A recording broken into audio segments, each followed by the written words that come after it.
July 2013, the lower house in Uruguay legalized marijuana. The bill went to the Senate, and just recently, the Senate in Uruguay has decided to pass the legislation. The only thing left to do in the country is to ensure that President José Mujica is going to sign the legislation into law. And he has been on the record indicating that he is very supportive of this law. So basically, Uruguay will be one of the first countries that legalizes marijuana for all use. People will be able to buy the marijuana from pharmacies for a very, very low price, and they will be able to grow their own marijuana plants. Now, of course, there are caveats to stories like this. It's not going to be like the Wild Wild West where people go crazy and smoke as much weed as they want.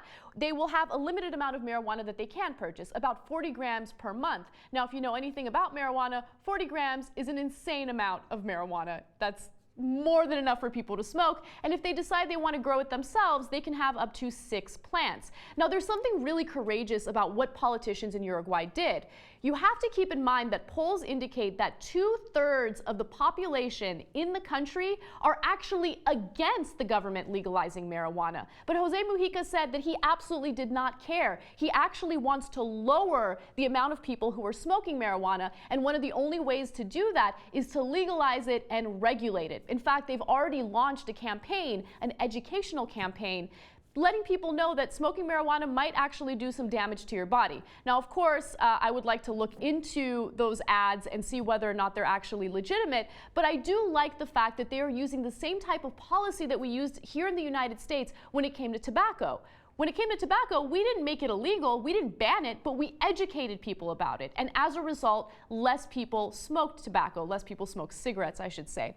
Now, I wish we could do something similar here in the United States. Right now, we have 2 states, Colorado and Washington, that legalized marijuana for recreational use. New York might actually be the 3rd state. However, something needs to be done on a federal level. And one of the reasons why nothing is done on a federal level, of course, is because people make money off the war on drugs. And then we have idiots like Bill O'Reilly. Bill O'Reilly was talking about Colorado and how the Denver Post has hired a pot editor. He had a huge problem with this, and here's what he had to say. The new marijuana editor recently appeared on TV. Are you high right now? I am definitely not high. Are you sure? So you're not high now, but do you smoke pot at all? I don't smoke pot. I do eat it, though. Oh, okay. Oh. This is what's going to happen in the Denver Post. They're going to tell you what the best bud is. I feel like Spicoli. It sounds like it's much more than that. They're going to tell you what the best bud is, where to buy it, how to prune it, how to roll it. This is promoting the use of an intoxicant by the Denver Post. Why don't you just set it up like, here's the bar in Denver where you can get the cheapest chasers and the most gin for your money.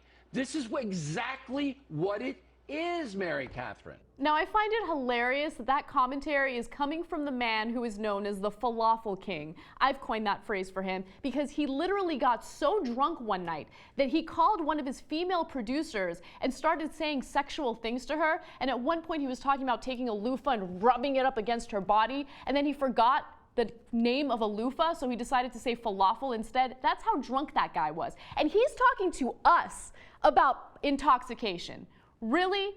Obviously, there's a double standard that exists between marijuana and alcohol, and I think it's an absolutely ridiculous double standard. But I can't wait for minds like Bill O'Reilly's to change. We're not going to change Bill O'Reilly's mind, but I do like the fact that younger generations are realizing that this war on marijuana and this war on drugs in general has not been effective. It has been disastrous to the lives of many Americans, and as a result, we need to have common sense policy to attack this issue. And if you really care about helping people who are addicted to drugs, the worst way to solve the problem is to arrest them, throw them in a prison with violent criminals, and then have them turn into hardened criminals themselves. Anyway, I thought that it was really fascinating to see the kind of reaction that someone like Bill O'Reilly would have, but I also love the fact that more and more states are getting on board with legalizing marijuana, and hopefully one day, when we get the money out of politics and people stop making money off the war on drugs, we will do something on a federal level.